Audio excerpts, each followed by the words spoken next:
कर्मयोगी आबासाहेब चित्रपटानं 29 दिवसात 28 कोटी 41 लाखांची कमाई केली आहे। सलग 5व्या आठवड्यात ती बॉक्स ऑफिसवर ठरला हिट। जागतिक विक्रमी चित्रपट निर्माते अल्ताफ दादासाहेब शेख दिग्दर्शित कर्मयोगी आबासाहेब हा चित्रपट 5व्या आठवड्यातही बॉक्स ऑफिसवर धूम करतोय। सिंघम, अगेन, भूल भुलैया 3 यासारख्या चित्रपटांना टक्कर देत संपूर्ण देशभरात 29 दिवसात तब्बल 28.41 कोटींची कामं केलीत। माजी आमदार गणपतराव देशमुख यांचे नातू बाबासाहेब देशमुख यांना देखील आमदारकीचा विजय मिळवण्यासाठी या चित्रपटाचा पूर्णपणे फायदा झालाय। अल्ताफ दादासाहेब शेख दिग्दर्शित आणि लिखित कर्मयोगी आबासाहेब या मराठी चित्रपटात आबासाहेबांच्या वारसांचा सन्मान, सशक्त संवाद आणि हृदयस्पर्शी कथन यांचा मिलाप आहे। हा चित्रपट प्रदर्शनापूर्वीच एम्स्टरडॅम, लिफ्ट ऑफ आणि क्राउनवूड आंतरराष्ट्रीय चित्रपट महोत्सवात प्रदर्शित करण्यात आला। चित्रपटाने Guinness book and high range of world record हा आंतरराष्ट्रीय पुरस्कारही प्राप्त केलाय।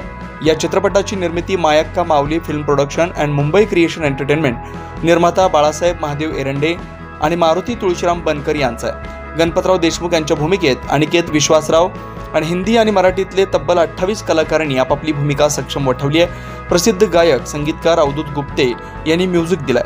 रिलायन्स एंटरटेनमेंटने जगभर रिलीज करण्याची कामगिरी पार पडली आहे। चित्रपटाचे लेखक दिग्दर्शक अल्ताफ दादासाहेब शेख यांचा 2018 साली वेडा BF सिनेमा प्रदर्शित झाला होता।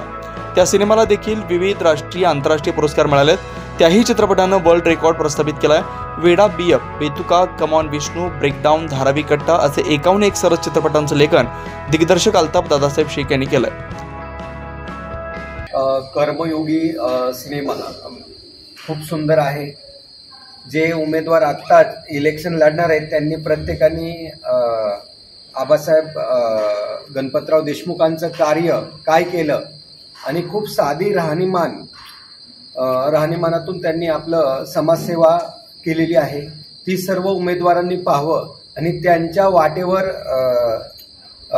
लोकांची समाजसेवे करावी आणि समाजात एक वेगळं आढळस्थान आपलं निर्माण करावं अशी मी विनंती करतो सर्वांना। आणि हा चित्रपट सर्वांनी आपल्या सिनेमागृहात येऊन पाहावा आणि तुम्ही रिव्ह्यू टाकावेत अशी विनंती करतो। 9 न्यूज महाराष्ट्रासाठी प्रतिनिधी अनिल केदारे, नाशिक।